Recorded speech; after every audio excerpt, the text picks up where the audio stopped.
Just when I have never been sick before, I suddenly got very sick. My body is in shambles from the illness. Still, my husband insisted that I help him with the restaurant that he runs. Moreover, he wanted me to take care of my mother-in-law, who moved in while I was in the hospital. People who do nothing but cost us money should get out. When I couldn't move as much as I used to, he called me useless, and finally, he sent me away to my daughter's place. I wonder who will regret it though, if he thinks he has forced some useless old hack to his daughter. I'm Norma, 55 years old. I have been married to my husband, who runs a restaurant for 30 years. At first, I was a bit confused, but I enjoyed serving customers at the restaurant because I like to talk with people. However, I suddenly became very ill after having worked very hard without any illness. You've been working so hard all your life. You should take a rest, Jade, our only daughter, said to me. But my husband didn't seem to think so. The restaurant had been run by my husband Gerald and me for many years. It was originally started by my father-in-law, but he passed away early. My husband took over the business at a young age. When we were busy, we managed to run the shop with the help of my mother-in-law and our daughter. After I was hospitalized, they decided to close the store for a bit. There are no other employees, and it would be impossible for my husband to keep the store open by himself. My mother-in-law is old, and Jade is married and runs her own shop with her husband Shane, so she can't afford to help us right now. After the surgery, I was discharged from the hospital, but the treatment is still going on. The side effects of the treatment have taken a toll on my body. If I go home, I will be able to relax for a while. That's what I thought. But when I came home after leaving the hospital, my mother-in-law was there. It was not as if she was going to stay temporarily. In the room on the first floor, which had been reserved for visitors, there were 3 boxes of her things that had not been opened yet. There was even a drawer. Clearly, she intends to live here. I had expected that she would come to my house sooner or later, since she is over 80 years old and lives alone. But I was surprised that she would start living with me without Gerald consulting me while I was in the hospital. My husband is serious and skilled, but he is uncompromising. He also has a mother complex. He listened to whatever my mother-in-law says. I guess she took advantage of my absence this time and moved in. You are moving in, Mother? What are you going to do with your house? I asked her. What's wrong with wanting to live with my precious son for the rest of my life? She answered. My mother-in-law's words are troubling me. Just the 2 of you? That's right. I thought you'd never come back. Although I had suffered from a serious illness, I had pushed through the surgeries and treatments with the sole intention of getting well and standing in the store once again. But my mother-in-law's words pierced my heart. I can't believe she thought that. As soon as I was discharged from the hospital, my husband immediately opened the store. I was still under treatment, and the side effects were such that I was in no condition to move. I have no appetite. I have lost weight and my strength is low. But my husband demanded me to work at the restaurant and to take care of my mother-in-law. The restaurant does not have a residence, and we live only a few minutes walk from the store. Even though it takes only a few minutes, it is hard for me to just go there. I can serve customers with a smile on my face, and when I come home, I spend a lot of time to prepare meals for my mother and do laundry. But I can't even manage to clean the house.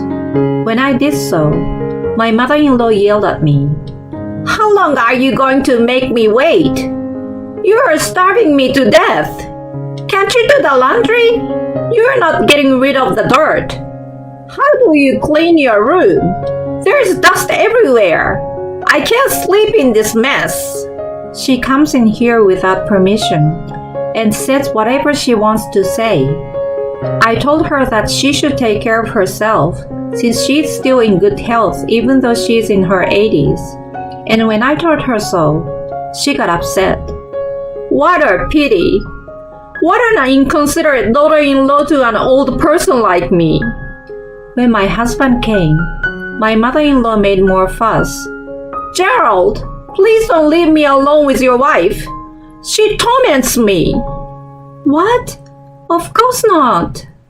But my husband, who loves my mother-in-law, won't listen to me and only listens to what she says. I can't help but think that my mother-in-law knows that, so she's saying it on purpose. I'm still in treatment too. I just need more rest. I can't work at the store and take care of your mother at the same time. I just told her to do what she can by herself. It's your fault you got sick. What? You got sick because you don't take care of yourself. Do you know how much money we spent on medical bills? Because we didn't have enough insurance. My husband doesn't like that I got sick and spent money. I could only get a medical insurance with little coverage because my husband was stingy in paying the premiums. We don't have any more money to pay for your treatment. You're on your own. By do it yourself, I mean the store is a two-man operation. Then stop the treatment. No way. I don't feed people who don't work. What are you talking about? We don't need you anymore. I will hire a part-timer and Mom will help out too. What? What do you mean? We've kept the store together for years. Why are you saying that? What's the point of working together if you can't work? If you are healthy and able to work, I will let you live here. But I won't if you don't do anything and all you do is cost me money. And so, my husband confronts me with the divorce papers. Let's get divorced. Finally, we have no one to bother us. My mother-in-law was laughing beside my husband. I grabbed the divorce papers from my husband and ran out of the house. I had nowhere to go when I ran away, but I did it on the spur of the moment. I couldn't go back after being told all that. I might as well call an ambulance and be hospitalized again. What the heck am I thinking? Fortunately, I have many friends. Don't worry, I can manage. I don't have money, so I will just sit in the rest area of the local supermarket drinking free water. When I was thinking like that, I was called by a voice. Mom! I turn around and see my daughter Jade approaching me with her cart. What's wrong? Are you okay? I almost cried seeing my daughter. It seems that when my body doesn't work as it should, my heart weakens too. Mom, did you walk here? Don't push yourself yet.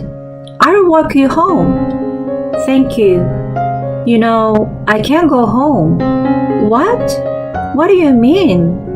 I got kicked out of my house. What? What does that mean? Who would do that? Your father and grandmother. Grandma is here? She moved in with your dad. But still, why did they kick you out?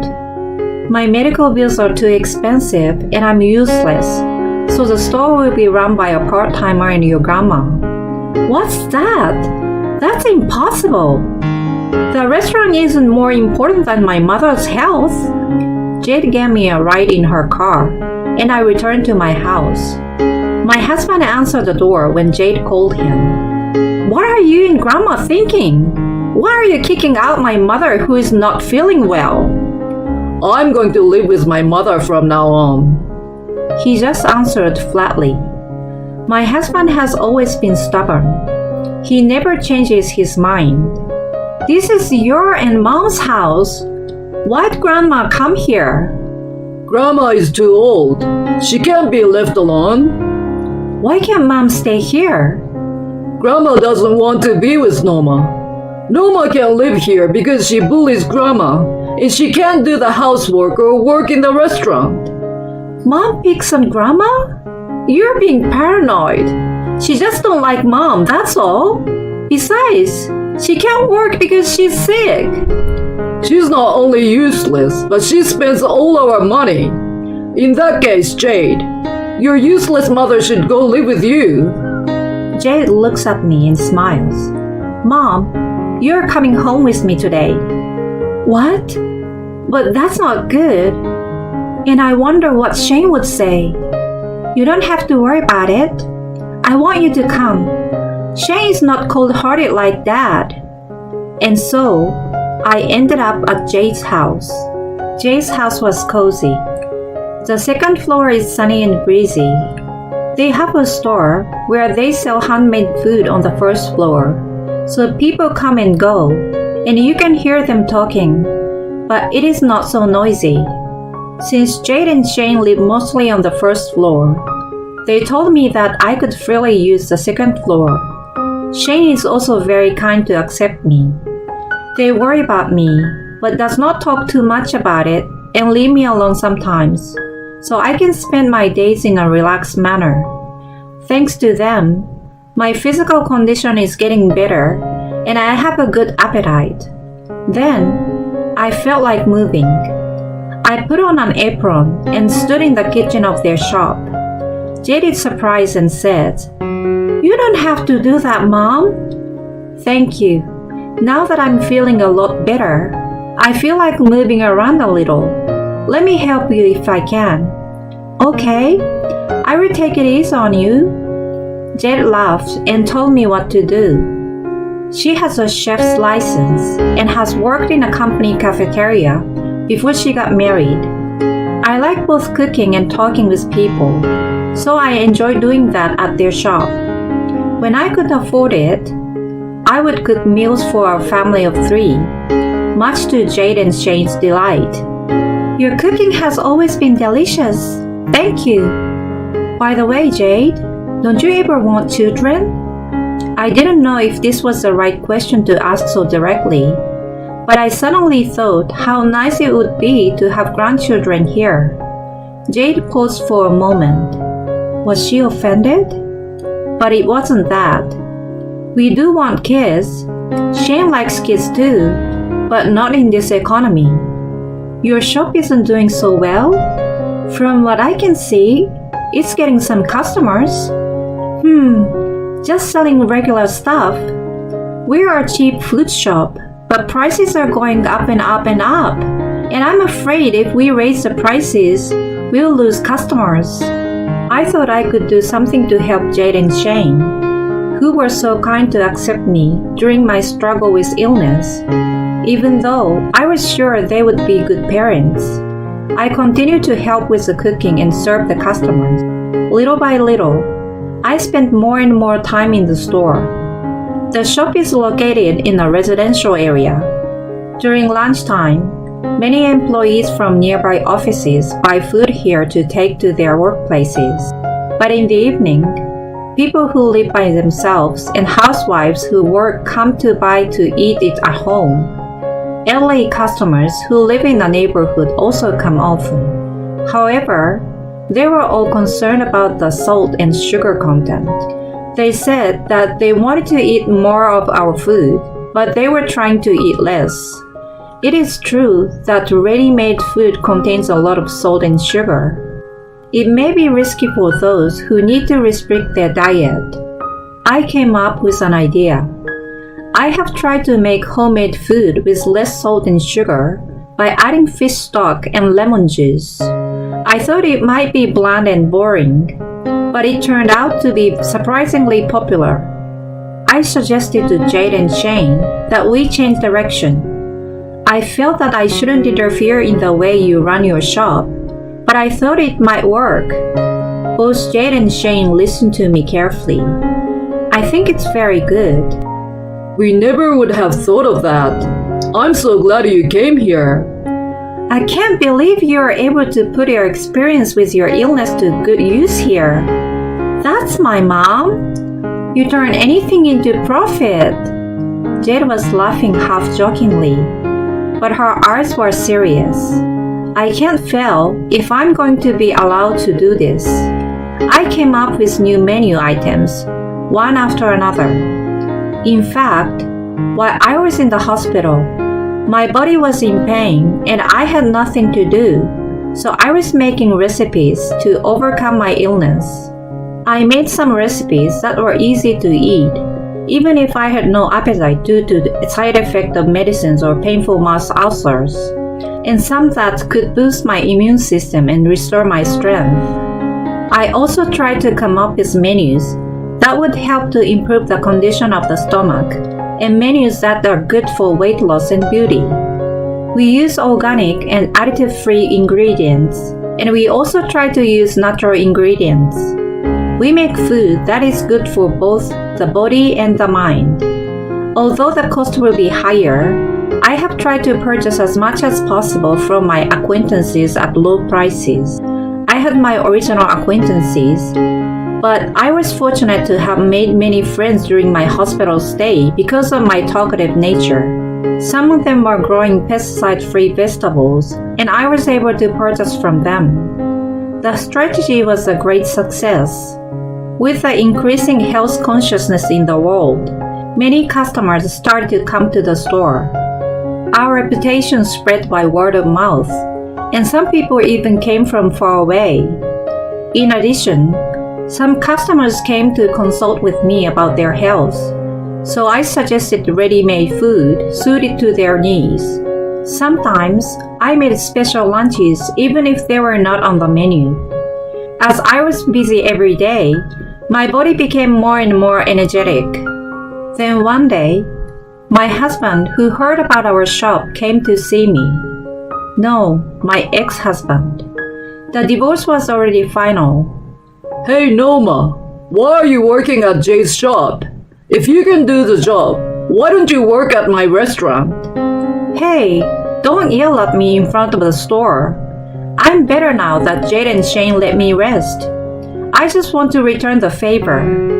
And since you're no longer a part of this, please leave. Jade from the kitchen heard the commotion and came out too. Dad, what are you doing here? Did you come to buy Mom's handmade food for lunch? They are very popular. You've got to be kidding. How dare you steal Noma away from my restaurant? Huh? You're the one who kicked Mom out. I didn't kick her out. You served her with divorce papers, right? Well, you know, my mother said. If Grandma told you to, would you kick out a sick person? It was you who told me to take Mom in. Anyway, if she can do the job, she can work in my restaurant. Dad, what happened to the restaurant? He shut his mouth and looks from left to right. You have a part-timer, don't you? I thought Grandma was gonna help you. No, I could see why he was so bashful. Who would want to work part-time for a stubborn and overbearing owner? Your part-timers don't come to work, don't they? And even if they did, they would quit right away, wouldn't they? Jade knows her that well. Didn't Grandma help you? Well, a little at first. His voice is getting quieter. It must have been hard for your mother to work at the store with her declining cognitive functions. How do you know that? My husband looked at me surprised when I said that. It's true that she has always been a strong-willed person and has often pushed me around, but I thought it was a little strange for her to talk to me like that. But you didn't realize that, and you were just doing your mother's bidding. Well, you know, Dad, do you think you've been running the restaurant by yourself? It was with Mom's help that made it possible. Being able to cook isn't enough to run a restaurant. There's also managing sales and customer relations. She's done all the things you couldn't do. And instead of thanking her, you kick her out. Mom is an integral part of our business. She can't go to your restaurant now. You don't care what happens to my restaurant? I don't care what happens. Just quit. What the? You can't even take care of your sick wife. So why would people come to such a place? I wish that kind of restaurant would go away. In the end, my husband left quietly because of Jay's bravery. After that, I went back to my former house to pick up my belongings, but I never went near there again. According to what I heard, my mother-in-law was hospitalized for the same disease as mine. I heard that she was so selfish that she was giving the nurses at the hospital a hard time. And my husband closed the restaurant because he couldn't run the business by himself after all. He has been looking for a new job, but he can't find one because he has been a stubborn person for many years. He is now trying to make ends meet somehow. As for me, I enjoy my job at the shop, and every day is fulfilling. The secret to my energy is that I can talk with many customers. I can't believe I used to be sick. And I have another good news. My daughter and her husband, who have come to think positively about having a child, started planning and had a baby in no time at all. Now I'm planning a lunch menu for pregnant women and for my daughter who is pregnant. I am thinking of making meals for my grandchildren when they are born.